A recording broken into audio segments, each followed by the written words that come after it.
मेरा नाम दिलीप मेहता हुआ। आज से करीबन 19 साल पहले 19वां बर्थडे मेरा कंप्लीट हो गया स्मार्ट वैल्यू में। 19 साल प्लस अभी रन कर रहे हैं। आज अभी दादा बता रहे होंगे कि है डायमंड सपना, डायमंड सपना, डायमंड मतलब सपना क्या देखना है? डायमंड। फ्यूचर में क्या बनना है? डायमंड। अनिल ने कई देरों से चिल्ला रहा था, आप लोगों ने बोल रहा है यस सर, यस सर। बनना है? कितने लोगों को बनना है? पक्का? तो ये लेवल, ये मुकाम, ये इनकम पाने के लिए गिद्दड़ वाला कलेजा लेके नहीं चलना पड़ेगा फील्ड में, शेर वाला कलेजा लेके चलना होगा।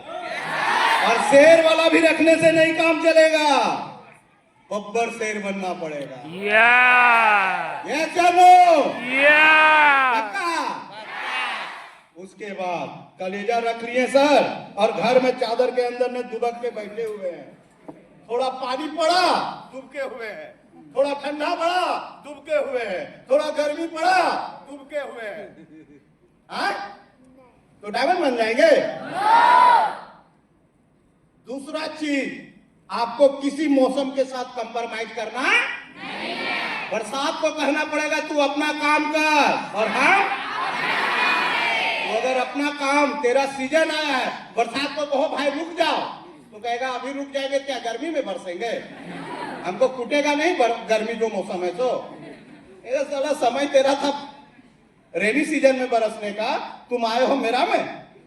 हाँ? तो जब बरसात के टाइम में वो अपना काम कर रहा है, गर्मी अपना काम करता है, ठंडा अपना काम कर रहा है, जब वो नहीं रुक रहा है तो हम काहे रुकेंगे? सिंपल सा फॉर्मूला है। हम कहेंगे आज हमको डीडी लाने जाना है, थोड़ा रुक जा, वर्षा रानी रुकेगी? जब वो मेरा नहीं सुन रहा है तो तेरा हम काहे सुनेंगे? तो कंप्रोमाइज जिंदगी में और किसी चीज का एक्सक्यूज जिंदगी में देने से यहां नहीं पहुंच पाओगे। समझ मेरी बात को?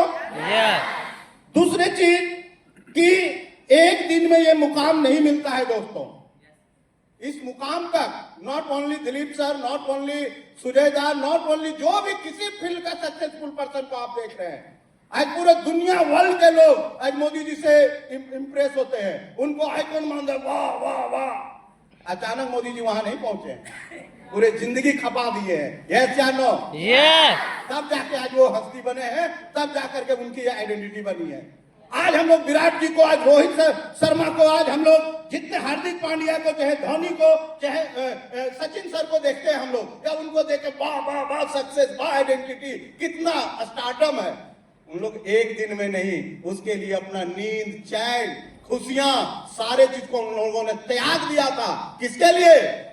अपने ड्रीम के लिए, अपने गोल के लिए, अपनी फोकस के लिए। यस और नो? तब एक दिन में कोई सचिन, एक दिन में कोई धोनी, एक दिन में कोई विराट नहीं बनता है दोस्तों। जितने बड़े आप आ जाइए पिक्चर की दुनिया में, स्पोर्ट्स से आप कलाकारी की दुनिया में आ जाइए, वहां भी एक दिन में कोई सलमान खान, एक दिन में कोई शाहरुख खान, एक दिन में कोई अमिताभ बच्चन। सपना देखे सर डायमंड बनना है, एक इनवाइट ही करेंगे, नो बोल दिया, सीनियर का फोन उठाना बंद, ऑफिस आना बंद, ट्रेनिंग लेना बंद, अगला के पास अपॉर्चुनिटी के लेके जाना। सोचते एक इनवाइट जिसको बोले हु आर यू, कौन हो तुम, कि पहले दिन किसी को टच करे वो आपका बात मान। 17 पिक्चर उनका लगातार फ्लॉप हुआ था। कितना पिक्चर? तब भी अपना फील्ड को नहीं छोड़े। सचिन आज यूं ही गॉडफादर नहीं बने क्रिकेट का। वो शुरू में कई ऐसे मैच है जिस मैच में वो ना के बराबर रन बना रहे थे, उनकी खिल्लियां उड़ाई जा रही थी, उनका मजाक उड़ाया जा रहा था। पाकिस्तान के कुछ खिलाड़ी कह रहे थे अभी तू बच्चा है, जा अभी दूध पीकर, अभी दूध पियो। यस या नो? ऐसे ऐसे पिच पे जब वो रहते थे सचिन जी और नहीं खेल पाते थे बॉलर को, तो बॉलर कान के पास आकर के ऐसा भद्दी कमेंट करके जाता था, लेकिन वो पिच छोड़ के नहीं भागे। बोले बेटा इसी पिच पे तुम हमें ताना मारे हो ना, इसी पिच पे तेरे को हम ताना मारेंगे। जिस बॉलर ने उसे ताना मारा था और वो अंत में उसे एक बार स्टूडियो में मैंने देखा था, उस बॉलर को, पाकिस्तानी बॉलर को, मीडिया वाला पूछ रहा था कि आप इतना फास्ट बॉलर दुनिया को धूल चढ़ा दिए, आपको किसी बैट्समैन से डर लगता था? वो निडर होकर बोला कि एक ही बॉल में बैट्समैन था जिसको अगर मैं सामने देखता था मेरा लाइन और लाइन बिगड़ जाता था। कौन? तो नाम गर्व से लिया था सचिन, कि उनको अगर सामने देखता था तो फेंकना रहता था, कहां फेंका जाता था। तो एक दिन में कुछ नहीं होता है दोस्तों। आज इस मुकाम पाने के लिए 19 साल पहले दोस्तों, देखिए जिंदगी में कोई ना कोई एक जख्म होनी चाहिए दिल में, बिना जख्म का कोई आगे बढ़ता नहीं है दोस्तों। आज से 19 साल पहले जब मैं 12th पास किया था, बचपन से सपना देखा था इंजीनियर बनने का, इंजीनियरिंग करने का। माँ बाप ने भी सपना दिखाया था बचपन से कि बेटा बड़ा होकर क्या बनोगे, तो डॉक्टर बनना, इंजीनियर बनना, पायलट बनना। लेकिन उसी माँ बाप ने जब 12th मैंने पास किया, टारगेट था इंजीनियरिंग करने का, अच्छा साइंस लेकर के अच्छे मार्क्स से फर्स्ट डिवीजन से पास किया, तब भी मैं इंजीनियरिंग में नहीं जा पाया। कारण क्या मैं पढ़ने में कमजोर था? क्या मेरी मार्क्स कम आई थी? 79.9% लेकर के साइंस में पास किया था। मैथ, फिजिक्स, केमिस्ट्री में सबसे ज्यादा मार्क्स थी। फिर भी मैं इसलिए नहीं जा पाया, जिस कॉलेज में मैं रिज्यूमे भेजा था, कोई ऐसा कॉलेज नहीं था जो मेरा रिज्यूमे को रिजेक्ट किया था। एवरीवन ने हमें कॉलिंग किया था एडमिशन के लिए, लेकिन due to lack of money, पैसे की कमी, जैसे मैं सबसे लोवेस्ट बजट वाला कॉलेज को चूज किया था, क्योंकि मैं मिडिल क्लास फैमिली से बिलोंग करता था, बहुत अमीर घर से नहीं था कि मैं कोटा चले जाऊं, चेन्नई चले जाऊं, दिल्ली चले जाऊं, मुंबई, क्योंकि वहां थोड़ा हाई कॉस्ट आता था। तो हमारे कुछ सीनियर्स ने गाइड किया कि कम बजट में इंजीनियरिंग करना चाहते हो तो उड़ीसा चुनो। उड़ीसा का भुवनेश्वर में अच्छे कॉलेज है जो कम बजट में तुम्हें कोर्स कंप्लीट करवा देगा। उड़ीसा में एक कॉलेज है दोस्तों, ISCR, कॉलेज का नाम है ISCR बोल करके, उसमें हमारा सारा फ्रेंड जा रहे थे, मैं भी उसी में। ज्यादा बजट नहीं था, 8 लाख की बजट थी कॉलेज की। 8 लाख में at the time of admission मेरे को 1.5 लाख लेके आने बोला था। उसमें से भी क्लियर किया था 50,000 एडमिशन फी, 50,000 एक साल का हॉस्टल चार्ज और 50,000 ट्यूशन फी कॉलेज का, जो हम लोग स्कूल फी कहते हैं, उसे ट्यूशन फी वहां कहा गया कि 1 सेमेस्टर का ट्यूशन फी है 50,000। उसके बाद अगला सेमेस्टर में फिर आपको सेमेस्टर वाइज पे करना पड़ेगा। जब पिताजी को मैंने बोला पापा मेरा इंजीनियरिंग कॉलेज में एडमिशन क्लियर हो गया, तो पापा इतना खुश हुए जैसे मेरा बेटा इंजीनियर बन गया। अब बोले वाह वेरी गुड बेटा, चेहरे उनका चेहरा का मुस्कान देखने के लायक था। मतलब इतना खुश हुए ना कि लगता है साक्षात ऊपर से इंद्रदेव कुछ वर्षा कर दिए उनसे।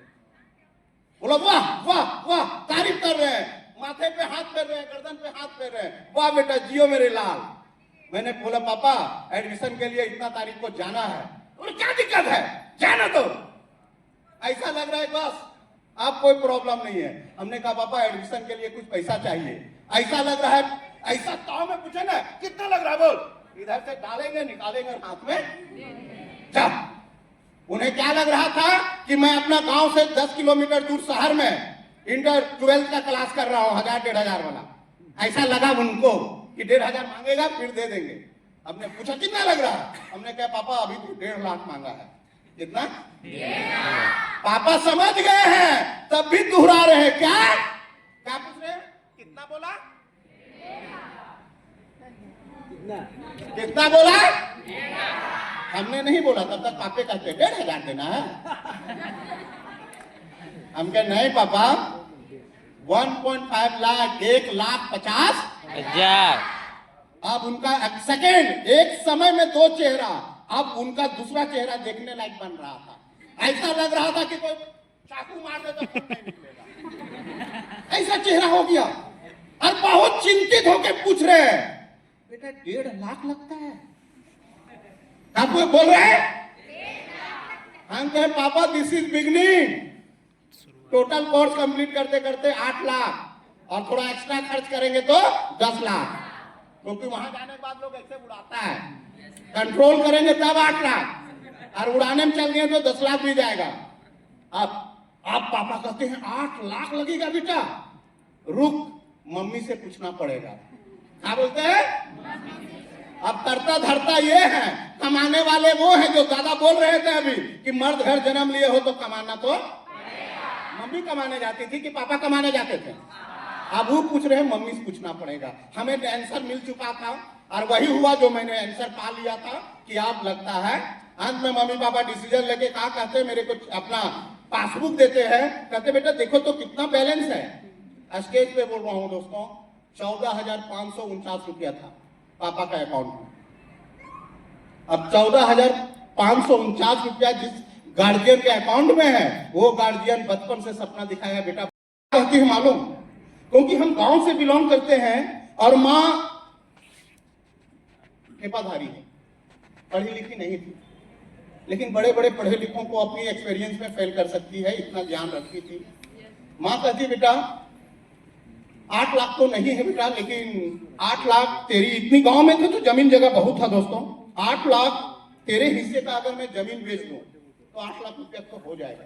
बस एक चीज खाली बता बेटा, जब तू क्लास करके वहां से निकलेगा तो तुम्हें कितना का नौकरी लग जाएगा, कितना तुम कमाने लगोगे। माँ को ऐसा लग रहा था ना कि बेटा धड़ाधड़ कमाने लगेगा तो फिर इससे बड़ा नौकरी ले ले, इससे बड़ा जमीन ले लेगा। तो मैं पहली बार माँ से झूठ नहीं बोलना चाहा। मैंने बोला माँ को झूठ बोल के जाएंगे ना, पूरा क्लियर करके जाते हैं। हमके माँ जिस कॉलेज में जा रहा हूँ कोई नौकरी का गारंटी देता नहीं है। उस कॉलेज का हाईएस्ट कैंपस में देखा हूँ 5 से 10% कैंपस होती है।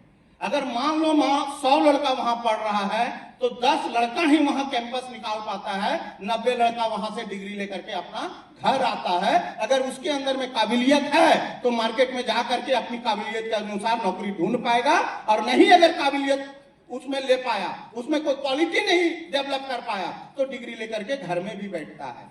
कोई कॉलेज वाला गारंटी नहीं लेता है कि 8 लाख देने के बाद तुमको 1 लाख 2 लाख 5 लाख का नौकरी मिलना गारंटी है, ऐसी कोई गारंटी नहीं है। माँ तुरंत, मेरी माँ बहुत हाजिर जवाब थी, तुरंत बोलती है बेटा अगर ऐसा हुआ 8 लाख तुम्हारी जमीन बेच दिए और तुम ना कुछ कर पाया और वहां से डिग्री लेके घर आया, तब तो तेरा हाल वो हाल हो जाएगा, धोबी का कुत्ता ना घर का ना घाट का। घर में आओगे तो दूसरे भाई लोग तुमको अपने जमीन में पैर नहीं रखने देंगे क्योंकि तुम अपना जमीन बेच के गए हो।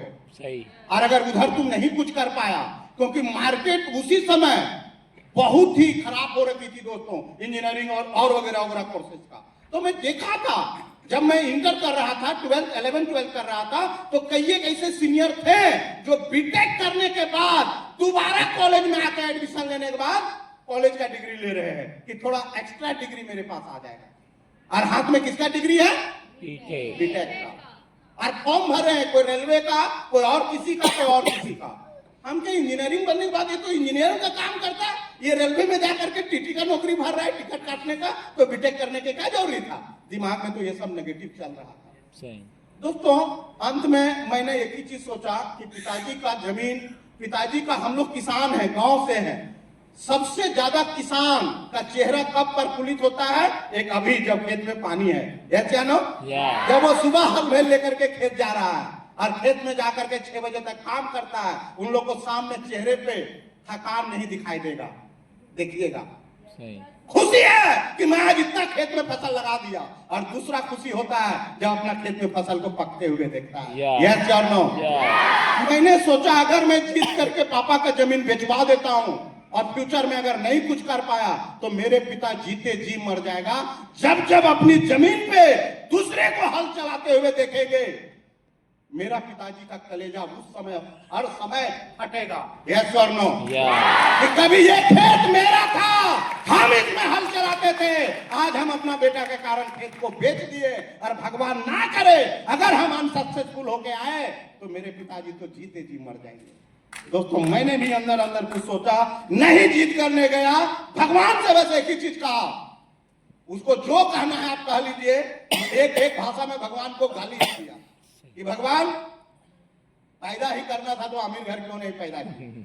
जैसे मेरे दोस्त, किसी के पापा बड़ा बिजनेसमैन है, किसी के पापा प्रोफेसर है, किसी के पापा डॉक्टर है, किसी के पापा वीडियो है ब्लॉग का, मेरे पापा क्या है? किसान। मेरे को गरीब घर क्यों पैदा किया? दूसरा, मैंने अपने पापा को कोसा मन ही मान कि अगर आज आप अमीर रहते तो खेत बेचने की नौबत नहीं है। यही मन ही मन कह के फिर से मैं कॉलेज करने निकल गया। लेकिन आज मैं एक ही चीज कह सकता हूं ऑन स्टेज कि जिंदगी में आपके साथ अगर कुछ हुआ है दूसरे भाषा में कहूं कि जिंदगी में जो भी होता है वो अच्छे के लिए होता है। पक्का? यस। कितने ऐसे लोग हैं जो आज ये कहेंगे दिल से कि स्मार्ट वैल्यू मिला है मतलब मेरे को अच्छे के लिए मिला है। यस। पक्का? यस। पक्का? यस। तो आज से 19 साल पहले और आज मैं कहता हूं जो भी होता है वो ठीक हुआ कि उस दिन मेरे पिताजी अमीर नहीं थे, ठीक हुआ मेरे को पिताजी 8 लाख रुपया नहीं दिए, ठीक हुआ मैं इंजीनियरिंग कॉलेज में नहीं गया। मैं आज सोचता हूं कि अगर उस कॉलेज से इंजीनियरिंग करके आया रहता, मेरे जो हम लोग साथ में 12th किए थे उसमें से 4 दोस्त मेरा गया था, उसमें एक दोस्त बेंगलोर में करीबन 7 साल नौकरी किया, 14,000 से स्टार्ट किया था काम, 45,000 तक उसकी पैकेज गई थी 7 साल में। 7 साल बाद वो लड़का ऑनलाइन ये अप्लाई किया जर्मनी के लिए और आज वो जर्मनी में है। उसकी एक छोटी सी दास्तान सुनाता हूं। जब वो जर्मनी निकल रहा था, मेरा बहुत खास फ्रेंड है, बेस्ट फ्रेंड है, वो मेरे को कॉल किया, दिलीप मैं जर्मनी जा रहा हूं, बाप का इकलौता बेटा, मम्मी पापा बूढ़े होने चले हैं। मेरा मुंह से पहला वर्ड निकला था कुणाल, अकेला बेटा हो यार, जर्मनी जा रहे हो, भगवान ऐसा ना करे तुम जर्मनी रहो और पापा और मम्मी के साथ यहाँ कुछ हो जाए तो क्या तुम पापा या मम्मी को आंख दे पाओगे, मुंह देख पाओगे? एक ही वर्ड बोला था, दिलीप शुभ शुभ बोल। मेरे माँ बाप को 10 साल कुछ नहीं हो, दोस्त 10 साल बाद पैसा कमाने जर्मनी जा रहा हूं क्योंकि इंडिया में रह करके नहीं कमा पाऊंगा, बैकअप नहीं बन पाएगी। हम कहे कैसे? बोला 45,000 मिल रहा है बेंगलोर में अभी मेरे को, 45,000 में से 15,000 अकेले हूं तो 15,000 का खाली रूम ले लिया हूं, 15 से 20,000 हमारा मिनिमम 15,000 महीने का खाने पीने रहने का जाने का आने का खर्च है। 30,000 हमारे हाथ में बचा, 15,000 पढ़ने का जो एजुकेशन लोन लिया हूं 15,000 भर देता हूं एजुकेशन लोन में। अकेला हूं तो ये हाल है। मान लो तो 5 साल बाद और मेरी पैकेज बढ़ेगी और 5 साल बाद हमारी शादी भी तो होगी, हमारे बच्चे भी तो आएंगे, तो अब बीवी का खर्चा अलग, बच्चा का एजुकेशन का खर्चा अलग, घर ले लेंगे तो उसका खर्चा अलग, अगर गाड़ी लिए तो उसका खर्चा अलग। जो पेमेंट मिलेगा वो सब मेरा चला जाएगा क्या चीज में? घर का EMI, गाड़ी का EMI, बच्चे का EMI, बीवी का EMI में चला जाएगा। मेरा फ्यूचर के लिए कुछ बचेगा नहीं। 10 साल रहेंगे जर्मनी में। अभी वो एट द टाइम जर्मनी में है, पता नहीं, कसम से बोलता हूं उसका कंपटीशन तो ओनली मेरे से रहता है। माँ कसम कर रहा हूं, जिस दिन मैं ये दादा जो दिखा रहे थे ना पे आउट, मैंने भी स्टेटस लगाया था, सबसे पहला कॉल उसी का आया। अरे एक कॉल नहीं आया, 3 कॉल आया, 4 कॉल आया, कहते हैं अब और क्या करने जा रहे हो यार, ये क्या डाल रहे हो? हम कहे तुम नहीं समझ पाओगे, तुमको किस भाषा में समझाएं, तुम इंजीनियरिंग का लैंग्वेज समझोगे, मेरा लैंग्वेज थोड़ी समझोगे। बोला कुछ तो समझाओ ना। हम कहे अभी तक 17 कमा रहे थे ना या 50 कमा रहे थे ना, जो अगर अभी मैं 50 कमा रहा था साल का तो आप सीधे 3 करोड़ कमाएंगे। कितना कमाएंगे? 3 करोड़ कमाएंगे। आधा घंटा मेरे से टॉक किया, पता नहीं उसका मेरे से कंपटीशन, जब कॉल करेगा पूछेगा तब कैसा चल रहा है, कहां तक पहुंचा, कितनी इनकम है, जैसे वो मेरे को टारगेट बना के रखा हुआ है। तो दोस्तों इसलिए मैंने कहा जो होता है अच्छे के लिए होता है। जानना चाहेंगे? अगर इंजीनियरिंग कर लिया रहता, हाथ में इंजीनियरिंग का डिग्री लेता, तो मेरा वो 4 में से 1 दोस्त जर्मनी, 4 दोस्त हमारे ही शहर में है। जब भी मिलेंगे तो आंख रावण के जैसे दोनों आंख लाल मिलता है उन लोग का। क्या रावण है वो लोग? वो आंख लाल रहता है गांजा से। क्या मारता है वो लोग? गांजा। हाँ देखिए, बड़ा डिग्री उग्री लेने के बाद अगर अनसक्सेस हो जाता है ना तो उसका दिमाग काम करना बंद हो जाता है, डिप्रेशन में वो लोग चला जाता है। सही। दिन भर गांजा भांग दारू। इंजीनियरिंग या मेडिकल 2 चीज का वहां है, या तो तुमको हीरो बना देगा, अगर बड़ा मास्टर नहीं बना पाया इंजीनियरिंग या डॉक्टरी में तो तुमको एक फील्ड का जरूर मास्टर बना के निकलेगा। दुनिया का जितना ब्रांड का वाइन है सब वाइन का नाम तुम जान जाओगे, तुमको सब वो वही खुलता है। दुनिया का जितना तरह का हीरोइन है, जितना तरह का ब्राउन शुगर हो, रेड शुगर हो, सब वही मिलेगा। क्योंकि बिगड़े बाप का, सुधरे बाप का बिगड़े औलाद वही पलते हैं। यस और नो? तो 3 दोस्त मेरा शहर में आंख लाल करके जहां मिलेगा घूमते मिलेगा। मैं एक ही चीज सोचता हूं, भगवान जो आज रील बनता है ना, बीटेक चाय वाला, एमटेक पकोड़ा वाला, बन रहा है ना रील की नहीं बन रहा है? कभी कभी मैं देखता हूँ एक लड़का एक इंजीनियरिंग कॉलेज में एडमिशन लेने जाता है तो सोचता है आप लोग गेट घुसने जा रहे हैं क्यों नहीं ठेला पर चाय पी ले। वहां चाय मांगता है, बोलता है भाई साहब कैसी है कॉलेज, आप तो यहाँ चाय पीते हो। तब पूछता है न्यू स्टूडेंट न्यू एडमिशन, बोलता है यस। बोलता बहुत अच्छा नंबर 1 कॉलेज है। बस वहीं से मैं भी पढ़ के निकला हूँ। जस्ट पास आउट हूँ। वो लड़का जो चाय लेता है बगल में एक और बेचते रहता है क्या, केला, पानी फल या केला जो भी फ्रूट वगैरह, उससे पूछता है भाई साहब, वो कहता है हम भी यहीं से जस्ट 5 डिवीजन है। कहता है एक पास करके पानी फल बेच रहा है, पाइनएप्पल बेच रहा है और एक पास करके चाय बेच रहा है। बाप हम जो बाप का जमीन बेच के आए हैं, हाथ में चाय लेता है गिर जाता है कि अगला चाय वाला हम ही बनेंगे। ये कोई रील नहीं है, ये कोई वीडियो नहीं है, ये हकीकत है आज की। यस, ये चारो तो मैं नहीं इंजीनियरिंग किया, खराब किया क्या? नहीं किया तो क्या हो पाया मालूम? जितना एक इंजीनियर कमाता है, शॉर्ट में बोल देता हूँ, उतना मैं महीने का टैक्स देता हूँ। अगर एक इंजीनियर महीने का अगर वो 60, 70, 80, 90 या 1 लाख कमाना के बारे में सोच रहा है, लगभग 70-80 हजार रुपया पर मंथ मैं जीएसटी और टीडीएस दोनों मिला दूं, क्योंकि आप लोग पढ़े लिखे हो तो आपको पता ही होगा गवर्नमेंट का इनकम का स्लैब कितना है। यस या नो? 12 लाख तक अभी छूट दे दिया गवर्नमेंट, 12 लाख तक कोई टैक्स नहीं लेगा। लेकिन 12 लाख के ऊपर पहुंचते 20 लाख से ऊपर जाओगे आपकी इनकम का 30% टीडीएस कटेगा, आपका इनकम टैक्स देना पड़ेगा 30%। तो 50 लाख ज्यादा बोल दिए, 50 लाख का 30% टीडीएस निकाल लो और जितना बिजनेस किया उसका 18% जीएसटी निकाल लो। कैलकुलेट कर लेना कि कितना मैं साल का गवर्नमेंट को देता हूँ जीएसटी और टीडीएस। तो जितना एक इंजीनियर कमाना सोच रहा है उतना आज दिलीप मेहता गवर्नमेंट को अच्छा है कि बुरा है? दूसरा चीज कहूँ दोस्तों, तो आज मैं बहुत फख्र महसूस करता हूं अपने ऊपर, अपने गुरुओं को धन्यवाद देता हूं। सबसे पहले वो दोस्त को थैंक यू बोलता हूं जिन्होंने मेरे को इस प्लेटफॉर्म में लेके आया। क्यों थैंक यू बोलता हूं? क्योंकि जिस चीज को आज हमारे देश का या पूरे विश्व का जो सबसे ज्यादा प्रसिद्ध नेता हमारे मोदी जी आज ऑन स्टेज या भारत के जितने बड़े बड़े बुद्धिजीवी हैं वो एक ही चीज कर रहे हैं, मोदी जी कह रहे हैं जॉब सकर मत बनो, जॉब क्रिएटर बनो। पढ़ लिख के नौकरी ढूंढो मत, ऐसा कुछ काम करो जिसमें तुम 10, 12, 15, 20, 50 लोगों को क्या करो, नौकरी दे सको। मैं कहता हूँ थैंक यू मोदी जी, जो आज आप कह रहे हैं ना 2014 के बाद, वो काम दिलीप मेहता 2006 से कर रहा है। यस, मैं पढ़ लिख के नौकरी ढूंढने नहीं गया, मैं ये नहीं हूं, मैं जॉब सकर नहीं हूं, मैं जॉब क्रिएटर हूं। मैं मांगता नहीं हूं, मैं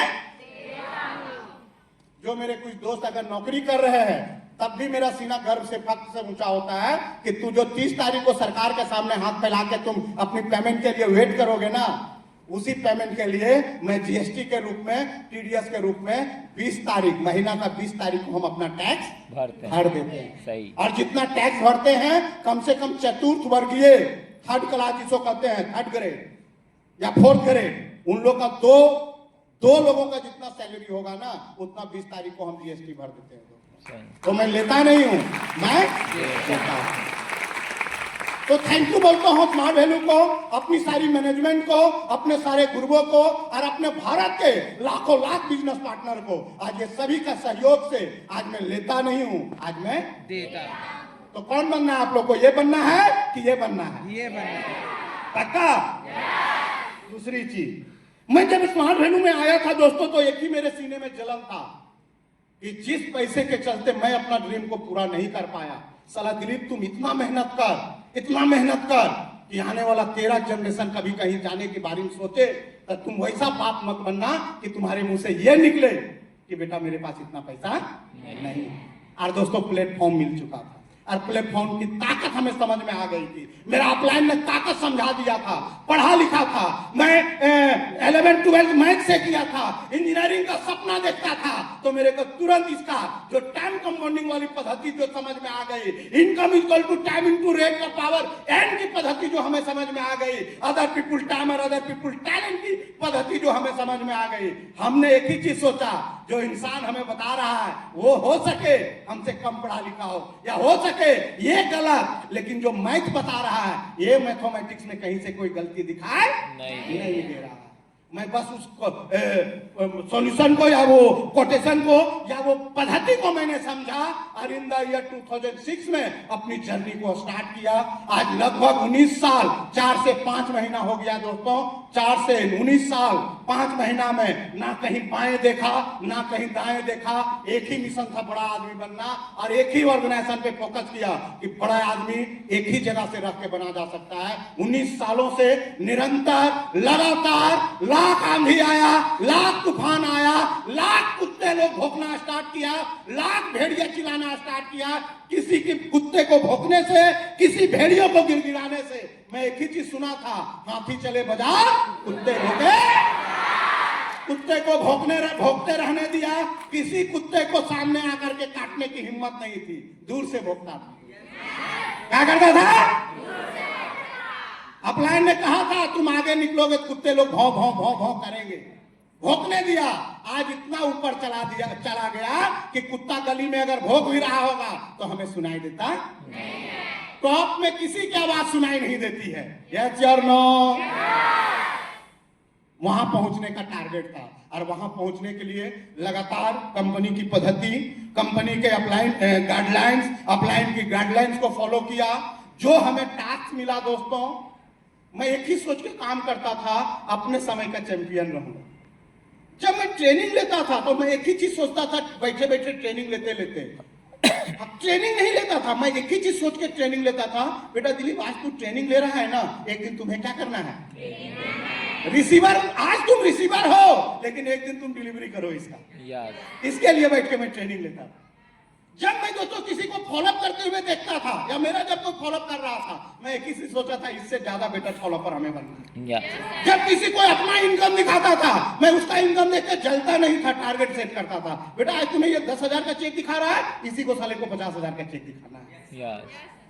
संगारी बात को दो, एक पहला तो छोटा कार, अभी जो 18 अप्रैल 2024 को जो मैंने गाड़ी खरीदा, उसे कार नहीं हाहाकार, फॉर्च्यूनर, कितना 50 लाख, कितना का 50 लाख का फॉर्च्यूनर अपने पास। आज एक नहीं दोस्तों, कभी जमीन से कभी एरोप्लेन देखता था और कहता था जहाज पैसा गिरा दो, हम सोचते थे अमीर लोग जहाज में बैठता है, गरीब लोग ऐसा ही चिल्लाता है। आज उस जहाज करीबन में मोर देन 100 टाइम से ज्यादा जर्नी करने का मौका मिला। आज चाहे दुबई 2 बार, थाईलैंड 10 बार, शायद अपना सर बोल रहे थे 4-5 बार, नहीं सर मैं हूँ जो 10 बार गया हूँ, कंपनी तो 15 बार से ज्यादा, 20 बार से ज्यादा ले गया। 10 बार थाईलैंड हो गया, मलेशिया हो गया, इंडोनेशिया हो गया, अभी मेरा जितना डायमंड बना हो सब मेरा ड्यूज है, 4 डायमंड, चारों ड्यूज है। कहाँ कहाँ कंपनी अभी लेके जाएगी, अभी लास्ट वियतनाम भी, अभी अक्टूबर नवंबर में शायद कंपनी लेके जा रही है थाईलैंड भी हमारा और ड्यूज है, 11वां थाईलैंड रहेगा। तो अब ऐसा थाईलैंड लग रहा है कि नहरा ससुराल बन गया है। नहरा ससुराल समझते हैं ना, लड़की का मायका और ससुराल। अब ऐसा थाईलैंड जाते हैं तो सब गली हमको पता है, लगता है कि ससुराल का गली गेट घुस रहे हैं। ये हो पाया हमारे अपलाइन, हमारी कंपनी के चलते, कि जिंदगी में कोई एक बार भी विदेश नहीं जाना सोचता है। मैं 10 बार तो थाईलैंड चल गया, 11वां पर जाऊंगा। हाँ, मैं बोला ना, हर बार कसम खाता हूँ। 2021 में हमारे ही कलीग, हमारे बिजनेस पार्टनर मिस्टर रणविजय जी ने फॉर्च्यूनर निकाले, हमसे पहले निकाले, 2 साल 3 साल पहले। 3 साल में इनकी गाड़ी में जहां कभी वैसा मौका मिला दोस्तों, आज ये बात क्यों बोल रहा हूं, क्योंकि अपनी एक जलन को रखने दीजिए, अपनी एक भूख को रखने दीजिए, अपना कोई एक कारण बनाइए जिंदगी में सफल होने का। यस या नो? 21 में गाड़ी लिए दोस्तों, उस समय मैं ऑलरेडी गाड़ी ड्राइव करता था अपना। जब भी इनका फॉर्च्यूनर पे बैठने का मौका मिला, कई एक बार बोले भैया चलाओ ना, लो ना, ड्राइव करो ना। इतना मैं भोला बन जाता था, बोलता था रणविजय जी मेरे को ड्राइव करना आता नहीं। साक्षी है यहीं बैठे हैं, कई एक बार ऑफर किए, होता है हमेशा, कोई भी बैठता है तो लीजिए थोड़ा चलाइए ना, थोड़ा चलाइए ना। माँ कसम कहता हूँ चलाने मेरे को तो आता था, लेकिन मैं एक ही चीज कह के इनसे करनी काटता था, मेरे से चलेगा नहीं। ये चलाते थे, मेरा एक और बिजनेस पार्टनर मिस्टर अजय वो भी चलाता था, मैं चुपचाप बैठा रहता था। क्या मेरे को चलाने नहीं आता था? आता था, लेकिन कुछ नहीं कहने गया, क्योंकि मेरा एक अलग कसम था कि साला जिस दिन फॉर्च्यूनर का चाबी पकड़ूंगा ना उस दिन अपना पकड़ूंगा, जिस दिन भी स्टीयरिंग छुएंगे उस दिन अपना छुएंगे, अपना छुएंगे। एक मेरे एक जलन था, 3 साल इनके गाड़ी में घुमा, कभी नहीं स्टीयरिंग पकड़ा, यही है। यहाँ तक कि वो सीट पे भी मैंने नहीं बैठा जहाँ स्टीयरिंग रहती है। हाँ, हॉट सीट पे बैठा गया, जहाँ गए मेरे को हॉट सीट पे ही बैठा ले गए, लेकिन स्टीयरिंग पे नहीं बैठा। 2024 में 18 अप्रैल को जब मैं गाड़ी ले रहा था ना, तो शोरूम से जब गाड़ी निकलने की बारी आई थी, इतना कंजेस्टेड उसका गेट था और चारों तरफ कांच लगा हुआ है, गाड़ी निकलने का 2-2, 3-3 इंच ही खाली एक्स्ट्रा बच रहा था। तो वहां गाड़ी अंदर में दुल्हन का जैसे सजी थी। शोरूम वाला बोल रहा है लाइए सर, मेरा एक्सपर्ट ड्राइवर है वो निकालेगा। रणविजय जी मेरे कान में आके कहते दिलीप भैया हम निकाल देगा। अजय भी वहां कहते दिलीप हम निकाल देगा। तो जो मेरे को डिलीवरी दे रहा था शोरूम वाला, मेरे को कहता है, कुणाल नाम है उसका भी, बोला दिलीप सर किससे निकलवा दूं? हम कहे चाबी दो। मन ही मन सोचा था साला 50 लाख हम लगाए हैं, दुल्हन का कोई और लेके जाएगा।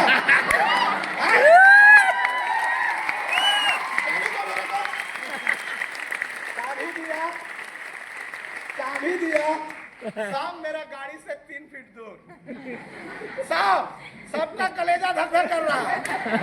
ये बंदा आज लिया गेट को, लिया शीशा को, वीडियो सब ऑन है, सब ताली बजा रहा है, मैं सब गाइड भी कर रहा है, भैया धीरे, भैया धीरे, भैया धीरे।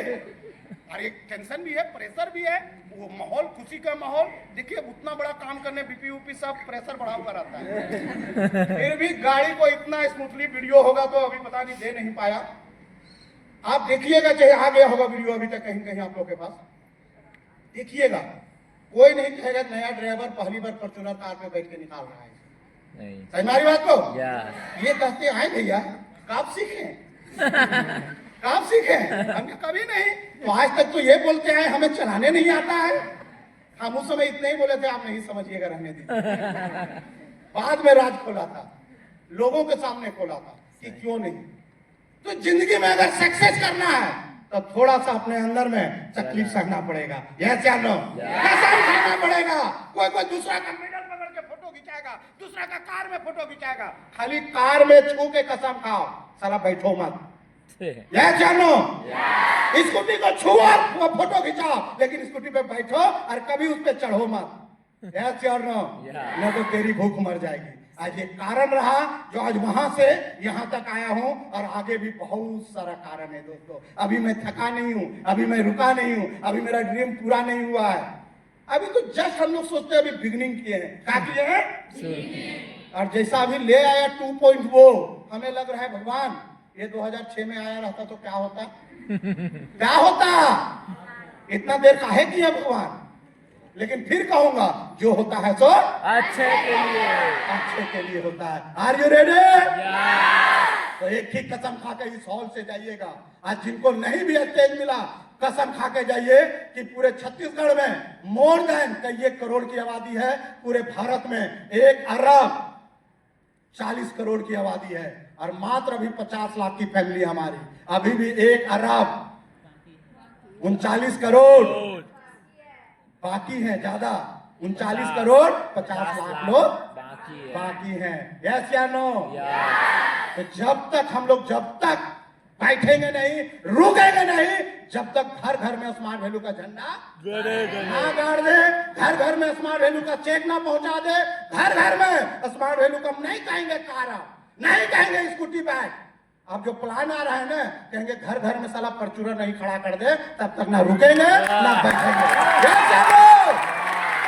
क्या होगा, होगा। तो हम, हमारी टीम, हमारे दादा